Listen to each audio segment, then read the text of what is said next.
Video शुरू हो गया। Why are we still here? Just to suffer?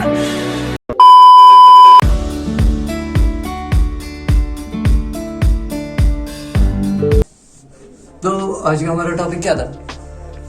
How will the universe end, right? तो how will the universe end, ये समझने के लिए हमें दो चीज़ों को समझना है। और उन दो चीज़ों से पहले मैं आपको बोलना चाहता हूँ कि अगर हमारी चैनल पर नए आए हैं तो सब्सक्राइब कीजिए, लाइक कीजिए और शेयर कीजिए अगर आपको ये वीडियो अच्छी लगेगी। और तो और मैंने इस वीडियो के एंड पर एक सरप्राइज रखा है, एक अच्छी खुशखबरी रखी है, तो please be till the end. तो वो दो चीज़ें क्या है? दो फोर्सेस हैं जो मतलब इस यूनिवर्स को बनाती है। एक है फोर्स ऑफ ग्रेविटेशन और दूसरी है डार्क एनर्जी।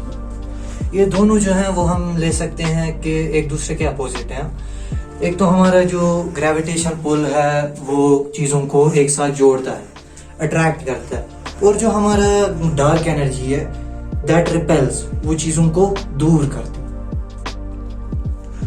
और इन्हीं दो चीज़ों का जो कॉन्सिक्वेंस है, नतीजा, वो हमें बताएगा कि यूनिवर्स किस तरीके से ख़त्म होगी। और इसी के बिना पर हमारे पास 3 थ्योरीज हैं और उन्हीं के जिसके बारे में हम आज बात करने वाले। तो सबसे पहला है हमारा बिग फ्रीज। और ये वाली जो थ्योरी है ये हमें बोलती है जब डार्क एनर्जी जो है ना वो ओवरकम करती है ग्रेविटेशनल पुल को। ठीक है, हमें पता ही है कि ग्रेविटेशनल पुल जो है वो चीज़ों को साथ में जोड़ता है और डार्क एनर्जी जो है वो चीज़ों को दूर करती है। जब डार्क एनर्जी ओवरकम करती है, मतलब डार्क एनर्जी का पलड़ा ज़्यादा भारी पड़ जाता है ग्रेविटेशनल पुल पर, तब जो अर्थ और जो भी सारे प्लैनेट्स, गैलेक्सीज जो हैं वो एक दूसरे से दूर चली जाती है। अर्थ मून के पास नहीं रहेगा, कोई चीज़ किसी के पास नहीं रहेगी, और यूनिवर्स जो है वो एंडलेसली एक्सपैंड करेगी। ठीक है, और तो इसका नतीजा क्या निकलेगा कि जो सारे स्टार्स हैं वो अपने प्लैनेट्स से अलग हो जाएंगे, और तो पूरी जो यूनिवर्स है वो एक ठंडे चिल जोन में आइस एज आ जाएगी पूरी यूनिवर्स को। And this theory is known as the big freeze. और जो हमारी दूसरी थ्योरी है वो है द बिग रिप। इस थ्योरी में भी जो है हमारा डार्क एनर्जी जो है वो ओवरकम करती है हमारे किसको, ग्रेविटेशनल पुल को।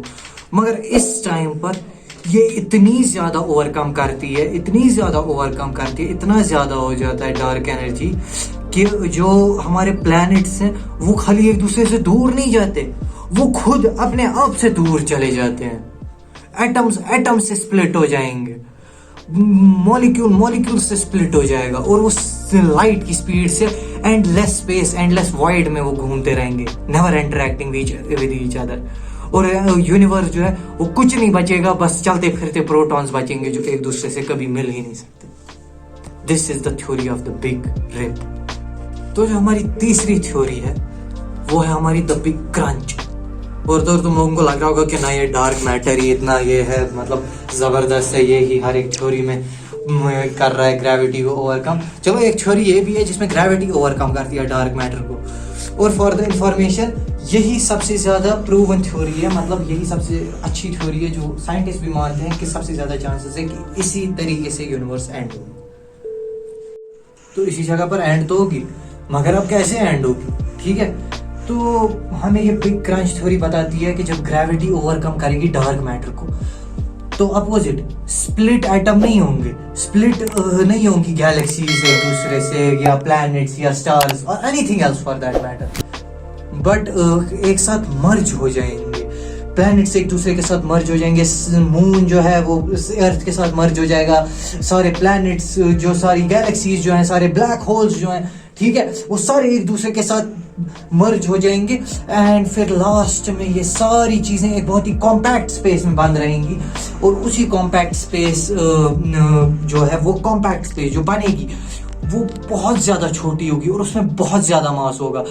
और वही एक टाइम पर ऐसा मोड भी आएगा कि जब वही कॉम्पैक्ट स्पेस ऐसी बनेगी कि वो अपने अंदर और कुछ कंप्रेस नहीं कर सकती, और ग्रेविटी जो है वो खुद को खुद ही खत्म कर देगी, और big bang will be held back.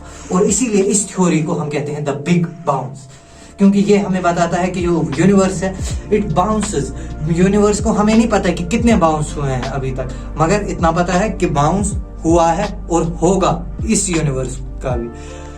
अगर हम इसी हिसाब से अब देखेंगे, जो अच्छी खबर थी जो मैं अब आपको बोलने वाला हूँ, अच्छी खबर आ गई अब कि अब तुम लोगों को बैक पैक्स नहीं करने यार, खुदा से दुआ करने लग जाओगे, मतलब करनी चाहिए, मगर ये इस बात की सुकूनत ले लो कि अभी नासा ने भी कहा है और स्पेस एक्सप्लोरेशन भी हमें यही कहता है, जितना हम स्पेस के बारे में फिलहाल के लिए जानते हैं, कि जो हमारा यूनिवर्स है वो तो कुछ ट्रिलियंस ऑफ ईयर्स तक इनमें से कुछ नहीं होने वाला। सो आराम से सो जाओ, बाय। तो तुम्हें क्या लगा, तुम लोगों को बिना लाइक कमेंट के जोड़ूंगा? Don't forget to like, subscribe and share this video, because remember, it's only a click from you, but it means the world to me. Bye.